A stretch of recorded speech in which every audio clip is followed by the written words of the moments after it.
Sa mga kalain, so ito pala yung kay Sir na parteng norte.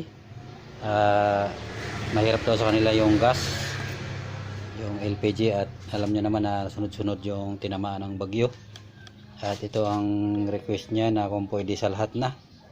So ito pang kalahatan na to, pwede ipa, uling, kahoy, kusot, at used oil, higit sa lahat sa used oil. Ayan po. So napanood niyo yung demo ko ito dati. So ito yung ginawa natin kay Sir para satisfied si Sir. At ititest natin to sa ipa para makita din niya. No? So yun po mga ka-lines, makikita nyo ipa ang isinalang natin to. Pero titesting natin ang kahoy para for upload na sa video natin. Para makita din na gumagana ang kahoy. At itesting rin natin to ng used oil. Ito po hindi siya blue flame gaya ng mga gawa natin. Kahit anong oil pwede siya, pero hindi siya blue flame kasi nakadesign siya sa mantika lang din, no? Yung una kong gawa nito ay nakadesign siya, kaso lang medyo may konting problema, kaya hindi ko na tinuloy ng ganong kasi tinatry natin lahat ng pwedeng gawin para magiging isa lahat yon, yung lahat ng panggatong ay sa isang kalan mo lang gagamitin. So ito ay pambahay lang to. So pwede na to sa pambahay kung gusto mong makatipid, lalo na sa area kung anong available sa inyo, kahoy ba, uling ba, kusot ba, ipa ba, or may used oil kayo. So ito ipapakita ko rin sa inyo kung paano ang ng used oil dito, habang kahit meron ka pang kahoy dyan or uling, or basta meron pa nakasalan dyan, kahit pwede mo siyang lagyan ng used oil. Okay, sisindihan muna natin to, no? So yung mga kalain, sisindihan na po natin. So yung ipa natin hindi masyadong tuyo, kasi ito lang available. Siguro kita na nyo kung yung tuyo na ipa, no? So bubuksan na natin yung blower.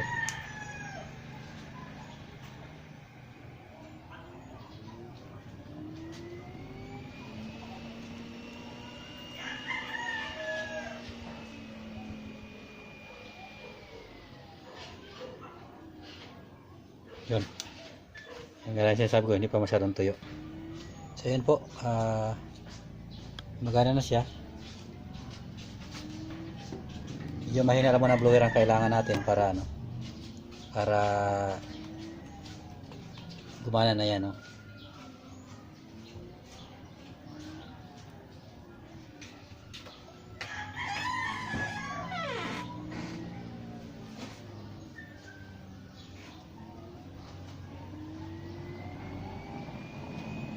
So in-apply na po natin ang tuloy-tuloy na blower para mabilis siyang kumalat. Ngayon pag napuno na ng apoy yan, maganda na yung klaseng apoy niya. Medyo maingay.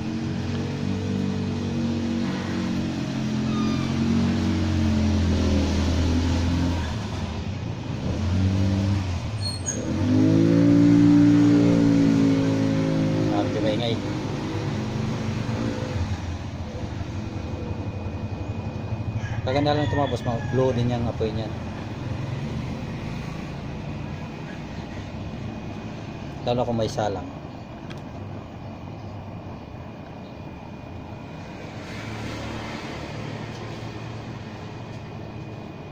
So yung isang ganito mga boss, kaya na po yung isang sinaing. Tapos kung meron kang yung coil, ito mo ilagay, susuportahan mo na lang siya. Meron din sa kahoy at uling. So kung ayaw mo na mag-reload, kasi ang ipa mahirap i-reload po. Maganda rin ito, wala siyang usok pag ipa, no? Hindi sa kahoy. So, pero pag uling, ganun din. Hindi siya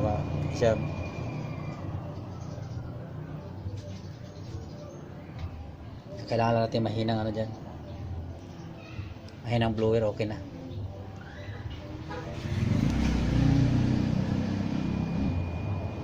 Yan po, malakas na po yan siya. Lalo pag nabuo na yan lahat. Ganun po siya kalakas. Lagi pa.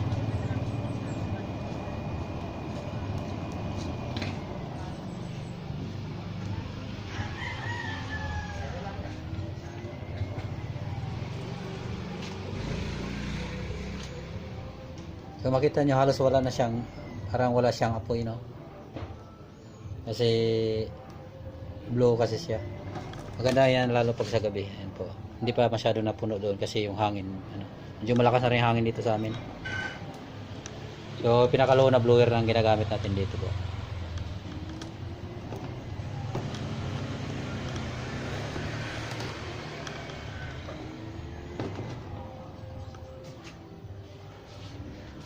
Tatanggalin na natin tong ano para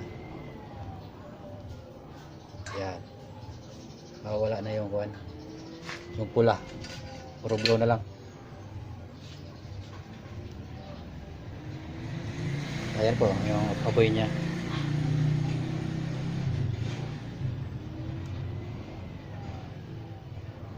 Yun na lang apoy niya. So ito yung magandang ano design kaysa ibang design na nagawa ko ay mausok siya. So ang mahirap lang nito yung reloading niya. Tsaka yung pag-release ng kasi maubos to eh. Paano siya i-continue.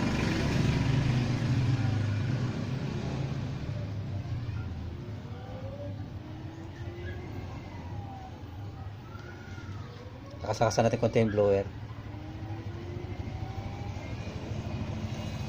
Ayan po, pag nilakasan mo yung blower, ayan po ang mangyari niyan. Ayan o. Napakainit na rin po niya.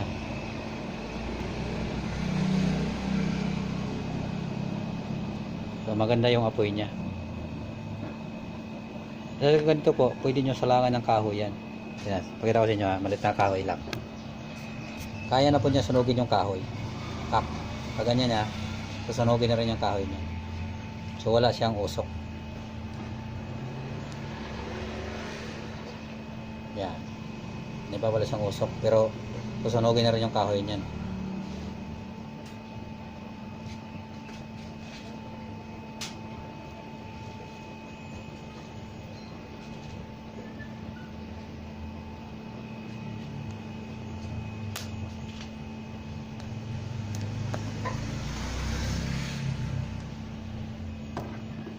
So ito lang ano sa ipa, medyo madumi pero pwede.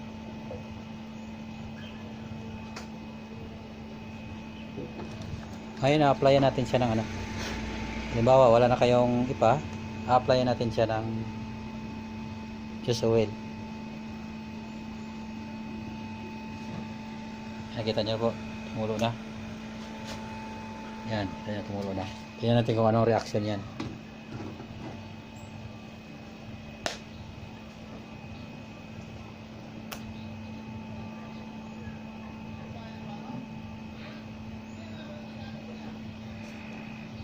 Kasi alam ko parang ano na yung ipa doon, sumagad na yun.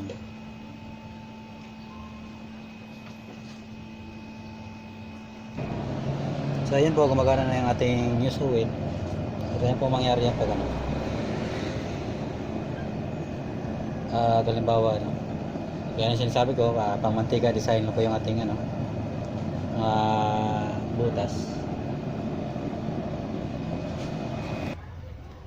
So ayan mga ka-lines, tinanggal ko na yung ipa at nakita nyo naman na okay na siya. Kunti lang kasi yung oil gamit natin. So ngayon, ito try muna natin na use oil na naman yung ating gagamitin. So lalagyan natin ng tissue.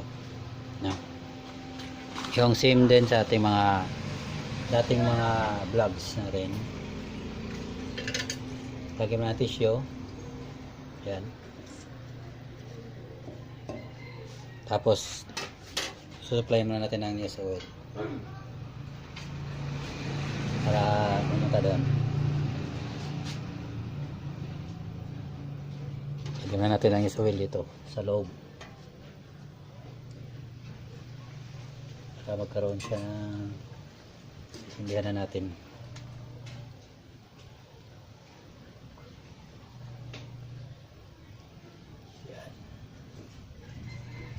Yan, so tama lang muna yun. So pinatay natin yung supply at sisindihan muna natin.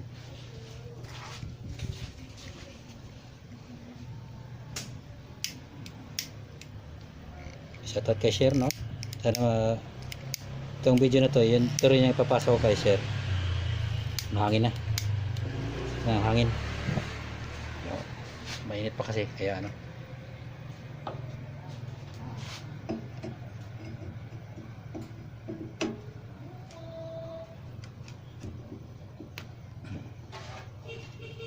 So yung concept nito ay hindi po to blow flame, no? Baka maghahanap naman ng ano, gusto blow flame.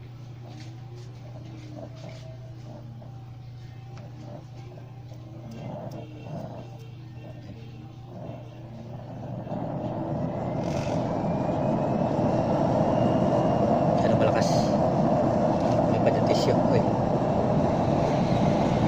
Ayan po yung ano niya, apoy niya. So kung halimbawa usually lang starter ninyo, pwede rin nyo lalagyan ng kahoy, diretso na rin. So ito lang concept nito, ngayon kagandahan nito. Pero doon sa iba ay hindi pwede na ano, medyo mahirap siya yung pag may iba tapos lalagyan ng used oil, medyo mahirap siya. Ayan o. Painitin muna natin.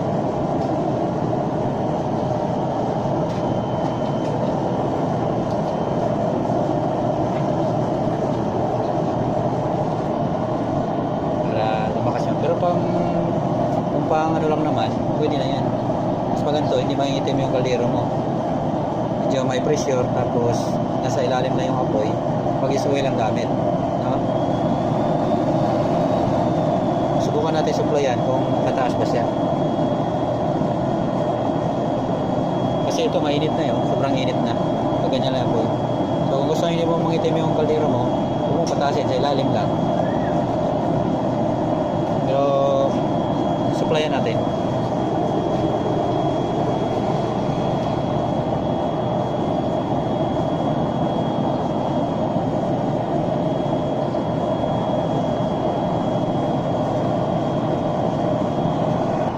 So ayan po, ano lang natin maitudo kasi pambahay lang naman to.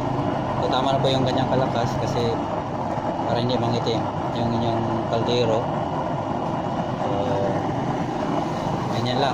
So tama lang yung init niya, napakainit na po yan. So ganyan po ang combination niya ng used oil.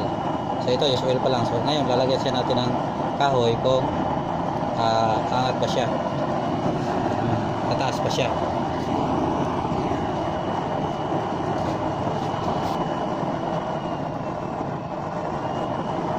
Ayan, lalagyan natin ng kahoy, no? Ayan. Makita nyo naman siguro talaga nagre-react siya, no? So konti pa lang nilagay natin, gano'n siya kalakas, pero mas maganda yung sulit. Yan ang sinasabi ko sa inyo, pag halimbawa may kahoy siya, lalo siyang lalakas ng stove. Lalo pag combination yung langis sa kahoy.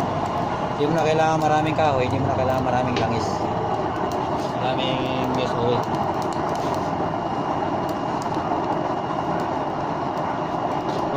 Kagaya na ganito kalaki. So paglagay mo nito, lalaki ang apoy.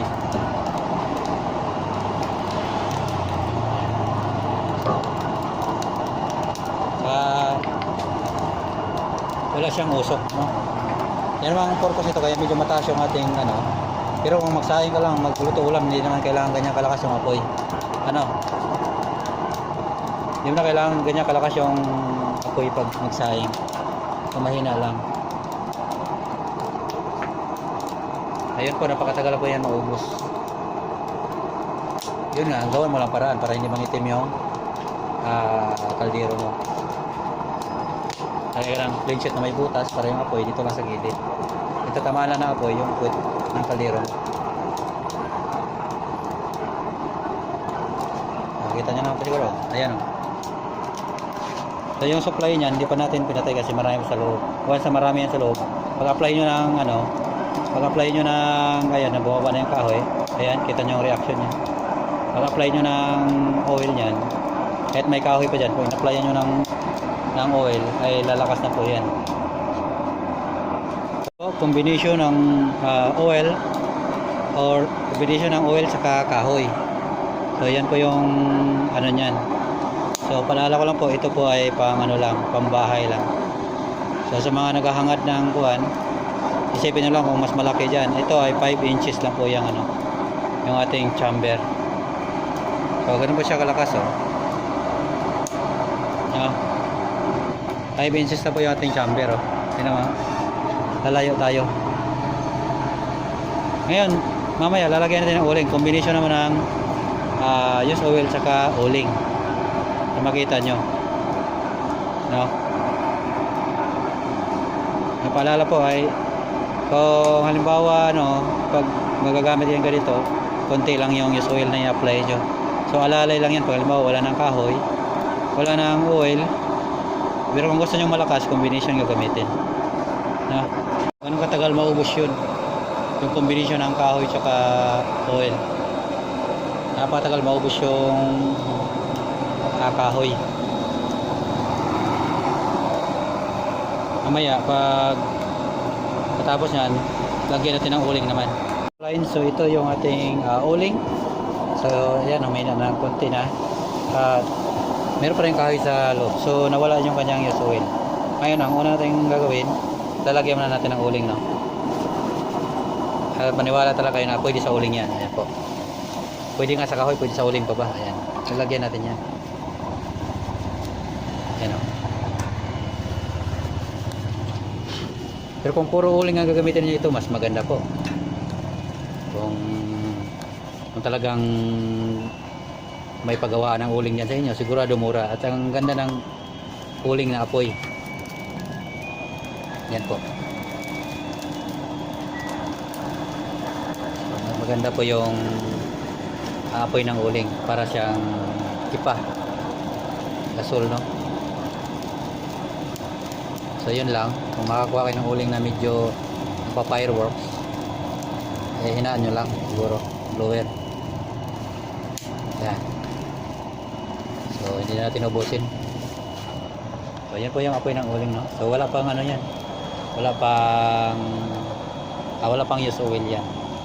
So pure uling pa yung apoy na yan. Yan. So maganda yan. Puro uling pa lang yung apoy na yan. Maganda yung apoy ng uling. Hindi siya kagaya ng kahoy talaga. Pulang-pula talaga yung kahoy. Palibasa yung kahoy ng ginagamit ko mga kalay. Kasi talaga, yung hindi pa siya tuyo, basa tapos buhay pa. Hindi pa ang tawag niyan.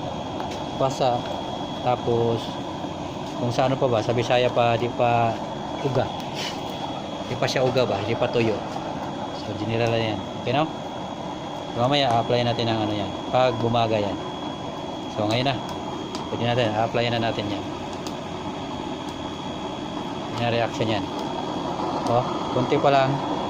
So ang gusto nyo malakas, konti-konti lang yan para yan, reaction yan, konti lang. Lalakas na agad yan. Lakas na natin na konti. Ayan, o. Ganun kalakas mag-react yan.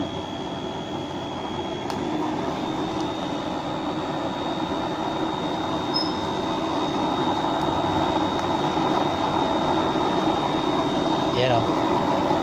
Lumakas na agad yung apoy. Konti lang yung uling nilagay natin yan. Patayin na natin. At nakita nyo naman, di ba? Lalayo tayo at napakainit. Susuko ang camera. Cellphone ko. Sobrang init daw, magpapahinga na. So ganyan kalakas siya. So ngayon wala tayong kusot. Pero yung kusot, sabi ko na sa inyo, yung kusot ay pag may blower talagang parang fountain siya. Pero pwede siya. Pwede sa pwede. Kung talagang nagtitipid kayo at saka dirty kitchen, walang problema yun. Pero ang problema lang, liliparan. So ganun po yung concept ng ating nito. Halimbawa kung gusto nyo malakasan, gusto nyo malakas na kasama yung uling, lalagyan nyo rin siya ng used oil. Yan, lalakas siya kusa, oh. Lalakas siya bigla. Kung i-maintain nyo naman yan, ganyan lang, maintain nyo lang apoy. So yan, naka-maintain po yung apoy nyan. So kayo nang bahala kung sino gustong gumawa nito, kung lagyan nyo ng harang or hindi na. No? So maraming salamat po. Hanggang dito, sobrang haba ng video para paliwanag ko kung anong concept talaga nito. Okay, maraming salamat po sa lahat ng customer. Merry Christmas.